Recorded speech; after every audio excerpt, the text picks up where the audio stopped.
So hey guys what's up, welcome back to the new video. तो आज हम बात करने वाले हैं, बहुत ही छोटा सा टॉपिक ये है बट एक बहुत बड़ी प्रॉब्लम ये बन जाती है एथलीट्स को, सिन पेन। आखिर सिन पेन होता क्यों है, इस पे आज हम बात करेंगे। तो गाइस अभी तक आपने चैनल को सब्सक्राइब नहीं किया है तो जल्दी से जाके उस लाल कलर के बटन को दबा दो एंड वीडियो को शेयर कर दो, लाइक कर दो, कमेंट तो करना मत भूलना।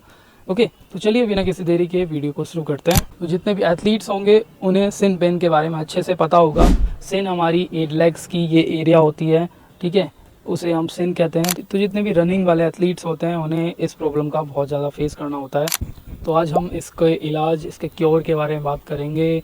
तो सिर्फ रनिंग एथलीट्स ही नहीं, जो डेली लाइफ में अपने फिटनेस को भी बढ़ाना चाहते हैं, वो भी अगर रनिंग करते हैं तो कुछ टाइम बाद उनके भी सिन पेन में दर्द होने लगता है और फिर वो रनिंग को स्किप कर देते हैं और फिर उनका इस पेन की वजह से मन नहीं होता है रनिंग करने का। तो ये पेन ऐसा होता है कि जब भी हम लेग को हम रखते हैं तो ऐसा लगता है कोई लकड़ी सी बाहर निकल के आने वाली है, कोई सुई, ऐसा लगता है अंदर से। बहुत ज़्यादा रनिंग करते होंगे आपने, अगर ये पेन को फील किया हो तो कमेंट में बताइए कि ये पेन कैसा होता है। अपने वर्ड्स में एक्सप्रेस करके बताइए। मेरे वर्ड्स है कि ऐसा लगता है कि लकड़ी बाहर को निकल रही है, ठीक है।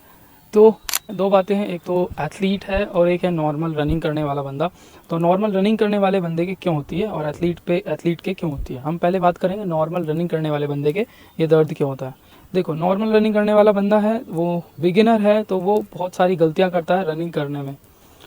वो नंबर 1, वो अपने पैरों को पटक के चलता है, अपने पंजों को वो सही तरीके से नहीं रखता है। वो इतना जोर इम्पैक्ट डालता है नीचे अर्थ पर, जिससे आपका क्या होता है, थर्ड लॉ अप्लाई होता है, ठीक है। थर्ड लॉ क्या है न्यूटन का, अगर आप किसी पे फोर्स लगाएंगे तो वो वापस उतना ही फोर्स आपके ऊपर लगाएगा। तो क्या होता है, जब हम पटक के आप चल रहे हो तो उससे उतना फोर्स उससे हो सकता है, उससे ज़्यादा ही फोर्स आपका वापस आपके लेग में आ रहा है। तो कंटिन्यूस जब आप डेली सेम उस रिदम से रन कर रहे हो तो 1 हफ्ता 2 हफ्ते बाद आपको क्या होगा, वो दर्द फेस करना पड़ेगा। तो सबसे पहले आपको क्या करना है, अपना वे ऑफ रनिंग इम्प्रूवमेंट करना है। अगर आपको आदत है पैर पटक के दौड़ने की तो आप सबसे पहले नॉर्मल स्पीड से दौड़िए, जॉग करिए या फिर वॉक करिए, ठीक है।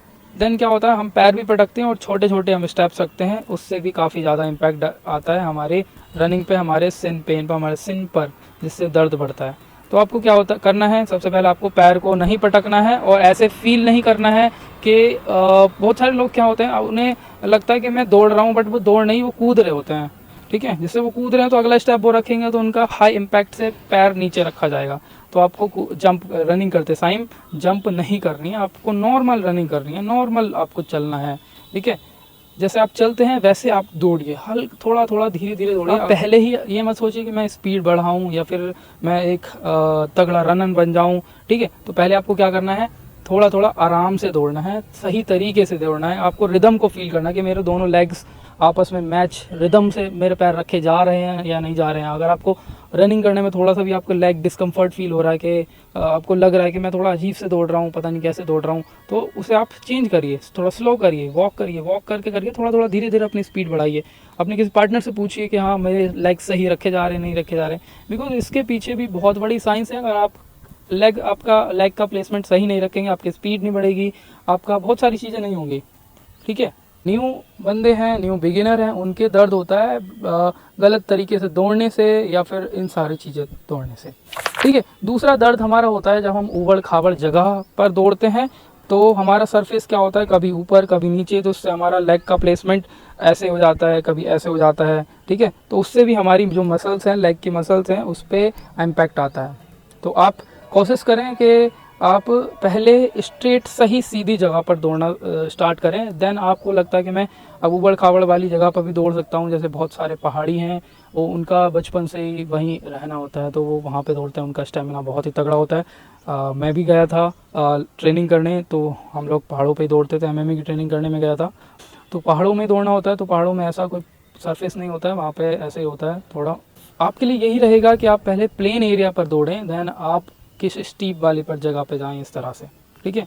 आपको लेग का प्लेसमेंट का ध्यान रखना है कि आप कहीं भी टेढ़ी मेढ़ी जगह अपने लेग को ना रख रहे हो, जिससे आपका लेग में कुछ भी दिक्कत हो सकती है, पैर में मोच आ सकती है या आपको सिन पेन का प्रॉब्लम फेस करनी पड़ सकती है, ओके। तो अब हम बात करेंगे एथलीट्स के ऐसा क्यों होता है। देखो, ह्यूमन बॉडी है, कोई रोबोट तो है नहीं कि कुछ नहीं होगा। तो एथलीट्स के इसलिए होता है क्योंकि वो बहुत दौड़ते हैं, वो पूरा पूरा दिन 3-3 घंटे 2-2 घंटे ऐसे मतलब हीट्स मारते हैं, 4-4 5-5 राउंड वो मारते हैं, तो उनके लेग्स क्या होते हैं, स्टिफनेस आ जाती है, स्टिफनेस भी आती है और प्लस हमारी जो सिन की यहाँ की जो मसल होती है वो कॉन्ट्रैक्ट होती है। जैसे स्प्रिंग होता है ना, स्प्रिंग दबता है फिर खुलता है, तो दबता है फिर खुलता है, तो जंग भी तो आता है ना स्प्रिंग में, एक टाइम आता है वो दबता है तो थोड़ा सा फिर टाइट करके खुलता है, ठीक है। तो ऐसे यहाँ पे हमारी सिन है कि हमें उसे भी रेस्ट चाहिए, उसको रिलैक्सेशन चाहिए, इसलिए वो दर्द होने लगता है। क्योंकि जब हम ज़्यादा टाइम तक दौड़ने लगते हैं, ज़्यादा दौड़ रहे हैं, ठीक है, तो उस वजह से एथलीट्स को दर्द होने लगता है। तो अब उसको हम रिलैक्सेशन कैसे देंगे, दोनों केस में, बिगिनर के लिए भी और एथलीट्स के लिए। बहुत सारे एथलीट्स को पता भी होगा कि वो कैसे अपना रूटीन करते हैं रिलैक्सेशन का। हॉट एंड वार्म थेरेपी आप यूज़ कर सकते हो, हमेशा हेल्प करती है ये। कि आप क्या, गर्म पानी नमक डाल के आप गर्म पानी से सिकाई कर सकते हो कपड़े से, या गर्म पानी इस तरह से डाल सकते हो उस पर, ठीक है। फिर आप आइसिंग, ओके, हॉट पैक या फिर कोल्ड पैक, इस पर आइसिंग कर सकते हो, आइस का पैक भी आते हैं वो भी आप कर सकते हो, ठीक है। और रिकवरी में ये आपको टाइम लेगा कम से कम 3 से 4 दिन, और या फिर 1 हफ्ता भी ले सकता है। सबसे पहला ये हॉट एंड वार्म थेरेपी हो गया। देन दूसरा हो गया आप ऑयलिंग, गरम ऑयल लेंगे एंड आप ऑयलिंग करेंगे, अच्छे से अपने पहियों को चमकाएंगे, ठीक है। देखिए ये हमारे पहिए हैं, आपके लेग्स ये एक तरह से आपको चलाने के लिए यूज़ होते हैं, तो आपको इनका ध्यान रखना है, ठीक है। आपको इन पे ऑयलिंग करनी है, बढ़िया से इनकी मसाज करनी है, ठीक है, ताकि अंदर तक ऑयल जाए और ये थोड़े लूज़ हो जाएं, ठीक है, इनमें ग्रीस चला जाए, ओके। तो आपको इनकी बढ़िया से मसाज, बढ़िया से ऑयलिंग करना है। अब क्या होता है, बहुत सारे लोग क्या होते हैं कि दर्द हो रहा है वर्कआउट के बाद, तो वो क्या पेन किलर वगैरह खा लेते हैं, जो कि कभी नहीं खाना चाहिए।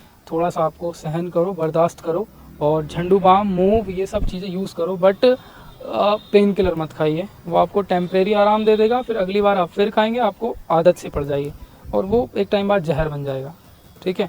तो कभी अगर ज़्यादा दर्द हो रहा है कि सहन नहीं हो रहा है और आपने कुछ ज़्यादा ही वर्कआउट किया था, तो और मतलब आपको रिलैक्स नहीं मिल पा रहा, नींद भी नहीं आ रही उस दर्द की वजह से, तब आप ले सकते हो। तो क्योंकि वो तो एक इमरजेंसी केस हो गया, बट कभी कभी मतलब साल में 1 बार 2 बार इस तरह से, ठीक है। आई होप कि आपको ये छोटी सी नॉलेज आपको अच्छी लगी होगी।